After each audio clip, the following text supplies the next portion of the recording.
Olá, bom dia. Aqui é a Bárbara do Filhos, Desafios e Ministério. A gente vai dar sequência à leitura do livro Uma Mulher que Reflete o Coração de Jesus, 30 Passos para Seguir os Exemplos de Cristo. Livro de Elizabeth Jorge, editora Agnus. E o capítulo de hoje, dia 4, vai falar sobre o coração seguro. Você provavelmente já leu ou ouviu falar sobre pessoas que têm medo de sair de casa. Elas pedem para entregar as suas compras de mercado e outros mantimentos em casa. Nunca saem de casa e poucas pessoas têm permissão para entrar. Tais pessoas têm uma séria fobia. Fobia é um medo extremo ou irracional de alguma coisa e parece haver tantas fobias quanto pessoas que as têm. Como a maior parte das pessoas, você provavelmente tem a sua própria área de medo ou ansiedade a respeito de algum aspecto da vida. Provavelmente não chega à categoria da fobia, mas está lá. Talvez fique nervosa de falar em público, dirigir na estrada, andar de avião ou ir a um dentista. Seja o que for, você fica menos confiante para participar de qualquer coisa que tenha conexão com essa ansiedade. Ler esse livro pode não a curar da sua área de ansiedade, mas espero que você ganhe um pouco de discernimento quanto à questão da confiança ao relacioná-la a um entendimento bíblico da segurança. Jesus nos mostra o caminho. Hoje, abordamos uma qualidade poderosa na vida do nosso Senhor, a segurança.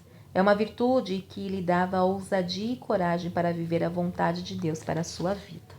Você encontrará recursos incríveis para lidar com os seus desafios ao olhar através das lentes da Escritura para a segurança de Jesus. Ao iniciarmos, considere o significado de segurança.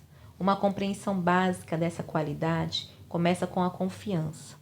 A segurança sugere uma sensação de certeza ao confiar em sua própria capacidade. A pessoa bem-sucedida pelos seus próprios esforços tem uma confiança sólida na sua educação, destreza profissional, habilidade atlética, aparência, saúde e recursos materiais. Sua confiança em si mesmo produz um estado mental ou um comportamento marcado pela tranquilidade e liberdade da incerteza. Dúvida a respeito de si mesma ou vergonha. Já que pode confiar em si mesma, ela acredita que é invencível. Em sua mente não existe nada que não possa realizar. Mas existe outro tipo de segurança que também é baseado na confiança. Contudo, não é uma confiança em si mesmo, mas a confiança em Deus. Quem melhor para demonstrar a segurança que vem de confiar em Deus que o Filho de Deus, o Senhor Jesus? A primeira vez que observamos essa qualidade de caráter vivida de forma audaciosa em Jesus é na sua juventude. Eu devia estar na casa de meu pai. Os anos da adolescência são uma idade desconfortável para a maioria das crianças. Esses adolescentes e pré-adolescentes querem muito crescer. Ainda assim, quando recebem oportunidades de assumir responsabilidades adultas, costumam voltar atrás para a sua zona de conforto. O seu desejo de ser mais semelhante aos adultos às vezes é superado por sua hesitação em amadurecer novas áreas de obrigações. O seu medo de falhar pode sufocá-los, mas o jovem Jesus era diferente. Ainda na idade de 12 anos, a segurança de Jesus ficou óbvia quando Maria, sua mãe, e José o acharam no templo sentado entre os doutores, ouvindo-os e fazendo perguntas, e todos os que ouviam ficavam admirados com a sua inteligência e com as suas respostas. Maria e José perguntaram a Jesus por que ele estava ali no templo. Ele os havia procurado exaustivamente, pensando que ele estivesse perdido. O jovem Jesus lhes respondeu: Por que me procuráveis? Não sabeis que eu devia estar na casa de meu pai?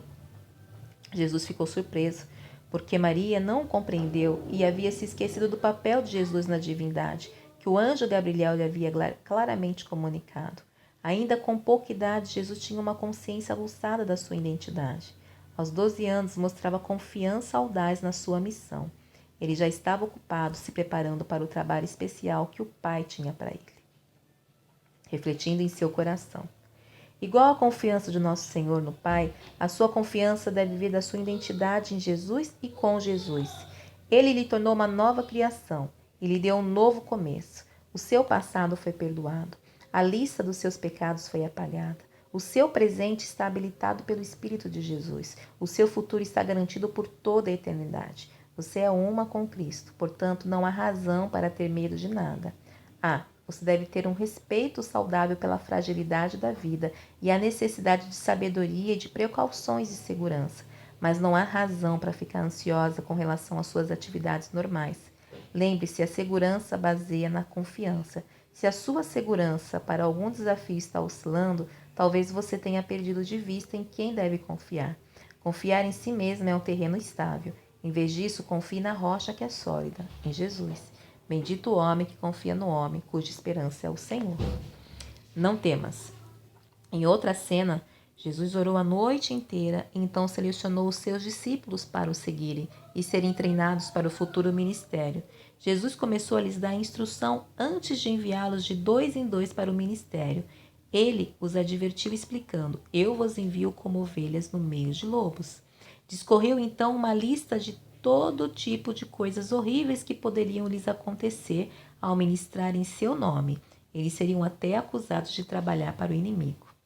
Essa não parece uma forma muito boa de instilar segurança em um grupo evangelístico recém-formado, não é mesmo? Uma conversa assim seria o suficiente para fazer a maioria das pessoas renunciar e devolver o seu distintivo de profeta. Mas Jesus queria dar ao seu novo time uma visão realista do que enfrentariam. Ele lhes falou a verdade. Ele os preparou e tornou mais cientes do que realmente havia lá fora. Mas Jesus não tinha terminado. No ápice do negativo veio o positivo. Para assegurar que a segurança dos seus discípulos não oscilaria, ele encerrou o seu discurso animador com uma garantia do cuidado de Deus. Ele comunicou de forma clara que o mesmo Deus que cuida do insignificante passarinho certamente cuidaria deles. Então Jesus lhe falou: Portanto, não temais, valeis mais do que muitos passarinhos. Refletindo em seu coração. Deus a valoriza grandemente. Saboreie essa verdade. De fato, você é tão valiosa que Ele convidou o seu único filho para morrer por você. Por causa do amor de Deus, você nunca precisa ter medo de ameaças pessoais ou duras provações. Isso deveria levá-la a ter uma perspectiva diferente sobre a vida. Sim, momentos de dificuldade virão, mas em vez de se acovardar de medo, tenha a segurança de confiar no todo sábio e querido Pai Celestial. Os lobos estão lá fora, mas o bom pastor sabe que você é uma de suas ovelhas. Ele está sempre a postos com você e por você. Portanto, não temas. Creia em mim. Caso não tenha percebido a trama, os discípulos de Jesus ficavam seguros somente enquanto estavam na sua presença. Mas quando Jesus lhes disse durante a última ceia que estava de partida, eles ficaram abalados até o âmago.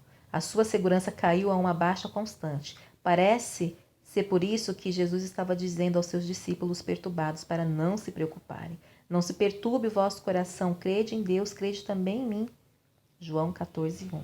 Mas aqui vai uma atualização. A segurança dos discípulos retornou depois da ressurreição de Jesus e da vinda do Espírito Santo. Então seguiram em frente para virar o mundo de cabeça para baixo, refletindo em seu coração. Foi um longo processo, mas os discípulos finalmente compreenderam que tinham de depositar a confiança em Jesus. Eles entenderam que a segurança deles era válida somente tanto quanto a sua fonte. Se Jesus é o seu Salvador, então você também tem segurança para o futuro. Seja o que for que aconteça, de agora até a morte, não importa de fato. Por quê? Porque você depositou a sua confiança no Salvador forte e poderoso, que prometeu fortalecê-la todos os dias da sua vida e lhe dar um futuro no céu.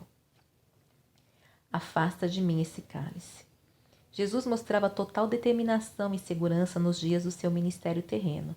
Ele combatia o assédio constante dos líderes religiosos de Israel, combatia a imaturidade espiritual dos seus homens e ainda assim nunca hesitou em sua jornada rumo à cruz. Mas na noite que precedia sua traição, provação e crucificação, Jesus lutou com a sua própria batalha de prosseguir com a vontade do Pai. Como ele lutou e venceu essa batalha? Ele orou, dizendo: Pai, se queres, afasta de mim esse cálice, todavia não seja feita a minha vontade, mas a tua. A segurança que Jesus buscava estava ali. O conflito havia acabado e a batalha estava vencida. A angústia de Jesus quanto à sua missão estava resolvida por meio da sua longa e agonizante oração. A sua desavença não era com a vontade do Pai, mas com a tentação de sucumbir à emoção humana do medo. A sua determinação foi restaurada e a sua missão reafirmada. Refletindo em seu coração. Fazer a vontade de Deus deveria ser sempre lhe trazer segurança, porque significa que você está fazendo a coisa certa. Lamentavelmente, isso também costuma significar que você está executando as tarefas mais difíceis, os serviços mais duros. Ao fazer um levantamento dos custos, tanto físico quanto os mentais ou financeiro, você pode hesitar e pensar: eu não tenho certeza se quero fazer isto ou se consigo. O preço pode ser alto demais. Assim como aconteceu com Jesus, há momentos em que você tem uma decisão difícil e custosa a tomar. Durante essas crises, siga o exemplo de Jesus. Leve as suas perguntas, os seus medos e a sua relutância ao Pai em oração. Reafirme sua disposição para fazer o que é certo, apesar das dúvidas. Então levante-se e faça. Deus será honrado e você será abençoado conforme confiar nele e fizer a vontade dele com plena segurança. Mas recebereis poder. Os discípulos frequentemente lutavam com a segurança. Talvez por sua baixa constante eles estivessem fugindo por medo depois da crucificação. Mais tarde eles voltaram e se reagruparam ao se concentrar ao redor do Senhor ressurreto. Mas ainda ficaram hesitantes e temerosos até o momento do retorno do Senhor ao céu. Então, com o impulso final de segurança, Jesus fez uma última promessa aos discípulos antes de ascender ao céu. Mas recebereis poder quando o Espírito Santo descer sobre vós, e sereis minhas testemunhas, tanto em Jerusalém como em toda a Judéia e Samaria e até os confins da terra. Quando essa promessa se tornou realidade e o Espírito Santo deu poder aos discípulos inseguros, eles foram completamente transformados. Pregaram as boas novas da ressurreição de Jesus com ousadia e milhares creram. Não é surpresa o fato de os líderes religiosos se sentirem terrivelmente ameaçados a ponto de convocar os discípulos para um interrogatório. Eles estavam procurando alguma explicação para o poder e a segurança que os discípulos agora possuíam. E qual foi a sua conclusão? Observando a coragem de Pedro e João e percebendo que eram homens simples e sem erudição, eles se admiravam e reconheceram que eles haviam convivido com Jesus. Sabemos o que fez a diferença na atitude dos discípulos, não é mesmo? Eles passaram de covardes a confiantes porta-vozes de Cristo. E como isso aconteceu? Eles receberam o poder do Espírito Santo. Foi a segurança do Espírito Santo que lhes deu poder. E quando terminavam de orar, o lugar em que estavam reunidos tremeu. Todos ficaram cheios do Espírito Santo e passaram a anunciar com coragem a palavra de Deus. Atos 4:31. O apóstolo Paulo também compreendia qual era a fonte da sua segurança. Minha linguagem e pregação não consistiriam em palavras persuasivas de sabedoria, mas em demonstração do poder do Espírito. 1 Coríntios 2:4. A segurança de Paulo não estava em sua educação privilegiada, intelecto aguçado ou em sua habilidade ao falar, mas no conhecimento de que o Espírito Santo o estava impulsionando e dirigindo, refletindo o coração de Jesus. Segurança é uma qualidade que todos desejam e que qualquer um pode possuir. Você pode ter aulas ou receber um treinamento especial para capacitá-la a ser mais assertiva, ousada e segura de si. Qualquer um pode se tornar mais seguro, mas a segurança que vem de Cristo aponta para Ele como sua fonte é baseada na confiança nele. Você está depositando toda a sua confiança em Jesus? Sua confiança está a todo vapor ou você perdeu de vista a sua identidade com Cristo? Você está servindo a sua família, criando os seus filhos, ministrando os seus dons espirituais e sendo uma testemunha ousada com a autoridade de Cristo com segurança? Não existe absolutamente nenhuma razão para insegurança ou timidez. Redirecione o seu foco para Jesus. Você pode ter segurança na autoridade absoluta e ilimitada dele. Ele é tudo o que você precisa para uma vida de segurança com coragem. Por quê? Porque, como ele explicou aos discípulos depois da sua ressurreição, toda a autoridade me foi concedida no céu e na terra. Vá, e vá com segurança. Uma oração. Obrigada, Senhor Jesus, porque me proteges. Sustenta e capacita para os meus muitos papéis e responsabilidades. Obrigada porque posso viver e servir com segurança, sabendo que estás comigo. Obrigada por minha esperança futura de habitar contigo para sempre na casa do Senhor. Grande és tu, Senhor, e digno de ser louvado. Amém. Bom dia, até amanhã.